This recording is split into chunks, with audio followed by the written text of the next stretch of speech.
everyone. My name is Zeta Ceti. This is Green Rush Revolution. We are here live at MJUnpacked 2024 in Atlantic City, New Jersey.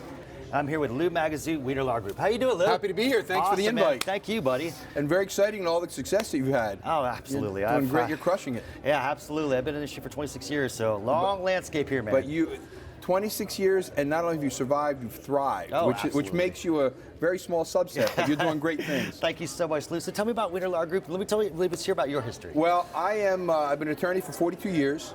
15 of those years I was a municipal attorney. Another 15 of those years I was a county commissioner. Oh, wow. And since 2000, I've done about $5 billion of transactional work. Malls, assisted living facilities, colleges, hospitals, motorsports parks. And then in 2018, I had the opportunity to get one of the licenses for Columbia Care for New Jersey. Nice. And then in 19, had another client who came to New Jersey and ultimately decided not to play here, but it was a well-known national client. And then 20 was COVID. And then in 21, 22, 23, 24, since then, we've now done I've done about 16, and the firm's done about 25. I was on my own until July of last year.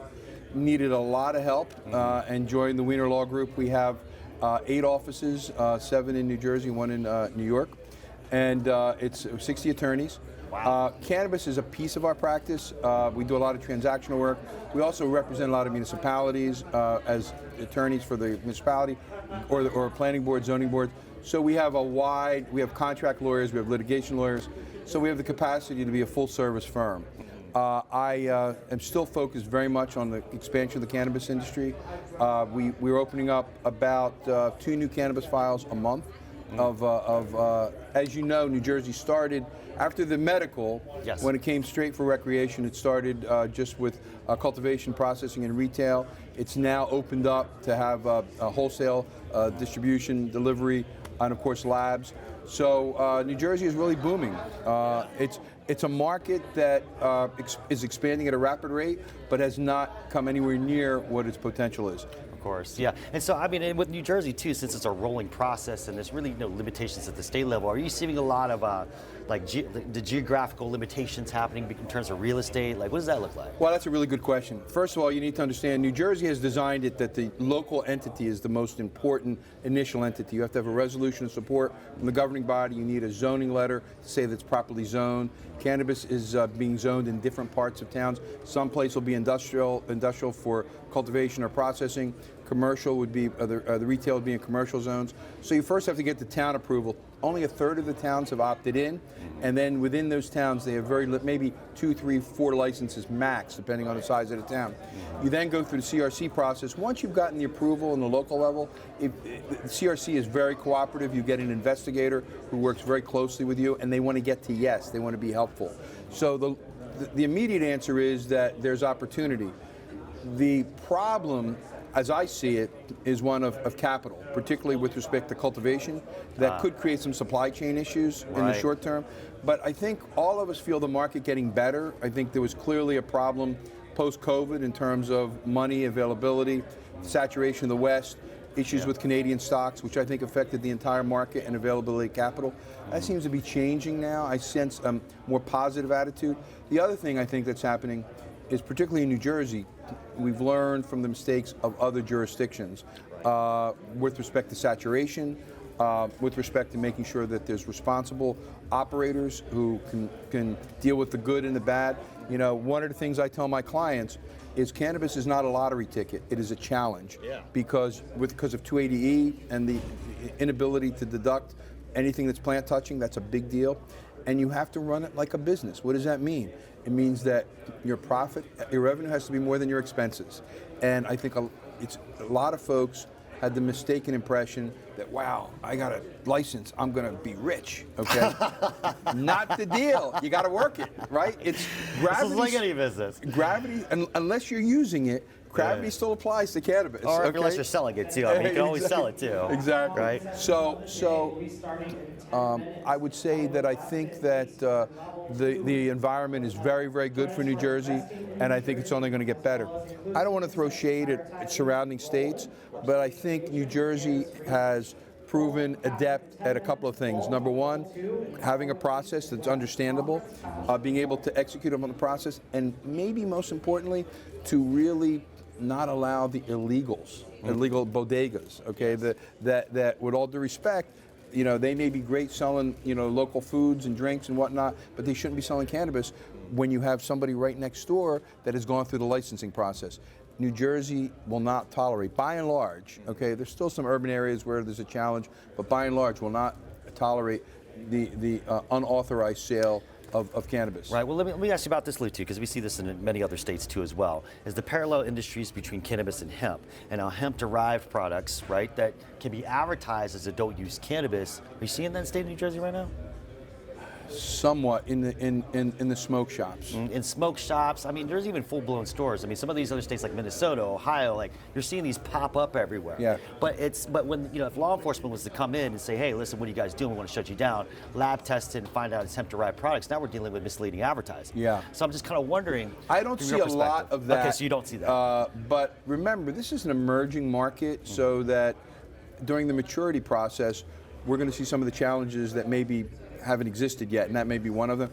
I've not had a client come to me and say, we have this problem, I need you to help us. Now, one of the other things that we're going to be transitioning to in a firm, although we continue to assist with the application process and approval process, is compliance. Oh, yeah. Because the next piece of the puzzle is to make sure that you're playing by all the rules, because you could unknowingly you could make a mistake. Yeah. Humans make mistakes. Of course. Yeah. Compliance is becoming a critical part of the practice, in addition the expansion of the practice, the business. The other thing I think is going to happen, remember I said only a third of municipalities have opted in. I think as they see their neighboring municipalities have success and enjoy the benefits of the 2% fee and other host benefits, and they see that's not the end of the world, they're going to say, well, maybe I should do that too. So I think, and even within municipalities that have opted in, maybe they've limited, maybe they've not allowed retail, maybe they've only allowed cultivation. So I think the New Jersey, for the next 2 to 3 years particularly, is going to be a spectacular place to play. I think it'll take that time for other states to catch up. Maybe even 5 years. I think there's an advantage to be in New Jersey. Well, what's interesting about that, Lou, is California did the same exact thing, where they allowed local control under Prop 64. And what you saw is a lot of towns prohibited, other towns allowed it, and as the town came on and saw, communicated with the other town to say, hey, listen, what went wrong, what went well, they started opening up new processes, right? So I think, you know, beyond everything else, like that particular model, I mean, if you restrict it and prohibit it, it's one thing, but again, you probably glean a lot of insights from that, because that's how California did it. Yeah, I think one of the things that's very clear is, and I happen to know the legislators who introduced the legislation. I know Governor Murphy very well, and they made sure they had a task force, and I was actually part of a group that went out to Las Vegas probably in 2016 or 17 to say, let's learn the good and the bad. And by the way, they learned a lot of the good. Let's not throw shade on the folks who started this, but I think there's a determination to try to do everything they can to not only give someone a license, but to give them the opportunity to succeed. And I think that's why there's typically very good reviews of the process in New Jersey, the application process, and I think that we're going to continue to grow and prosper. I see, you know, now, interesting little nugget of information. About 1,500 or 1,600 licenses have been approved, but only about 107 operations have opened up. I think that's partly significantly a capital problem. Yes. But I think it's also the CRC making sure that the licensees are ready to open up. Of course, yeah. And don't set them up for failure. Set them up for failure, and which also relies on education. I wanted to talk to you about this, Lou, because, you know, one of the things I always see is, like, where is the educational component for new entrepreneurs or social equity applicants, or, you know, how do we support these folks, and how do we finance a program like that? And is the state of New Jersey even looking at this at all? Yes, on all those levels. First, with respect to education, right in this county, there's Stockton University. Rob Mejia has been in the forefront of education, not only about the plant, but about the business component of it. Yeah, that's a big one. Rowan University is doing the same thing. Also, New Jersey encourages working with hospitals, with university hospitals. For research, yeah. So we're working with Cooper, my clients are working with Cooper Hospital. To the second part of the piece, the New Jersey Economic Development Authority, working with the governor's office, is helping with grants between $100,000 and $250,000, soft cost money, but also education to assist them, to give them not only the financial means for the soft costs, but the educational sophistication to understand the challenges that are ahead. So, and I encourage all of my clients to go to Stockton or to go to Rowan and take some classes. They're very, very inexpensive because they're basically community college type of fees. Get and learn the business. Take a business class. At the end of the day, yes, it's a business. Yeah. Okay, it's not like you're selling out of your apartment. Okay, it's a different set of rules. Yeah. And I think people, if they do that, they're well prepared. So, Lou, what do you think about the whole potential federal reform coming up? Are you seeing anything around that? What are your thoughts about it?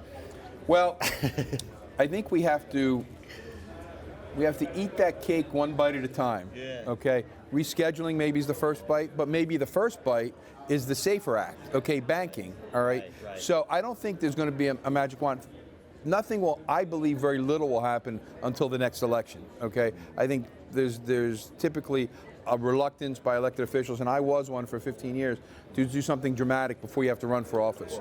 But I think after this election, and I'm not going to get into who I like or I don't like, I think there will be the opportunity to use the incubators of the states and come up with data and say the sky is not falling, there are opportunities here, and oh, by the way, federal government, there's tremendous taxation you can take advantage of.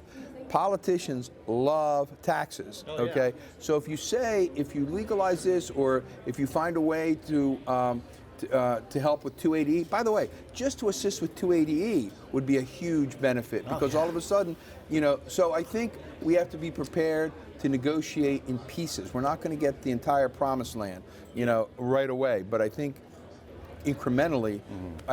My view is probably in 5 years, maybe 10 at the most, there'll be full legalization, but I think there'll be opportunities, whether it's 280E, whether it's rescheduling, that will give incentives, economic incentives to get into business, and also give opportunity to succeed in the business. We've just never seen, at least in my history of the landscape of this industry, we've never seen the conditions ripe for any type of fundamental change there, right? And I agree with you 100%. You're going to keep it up for the states. It's going to be compartmentalized or gradually move along.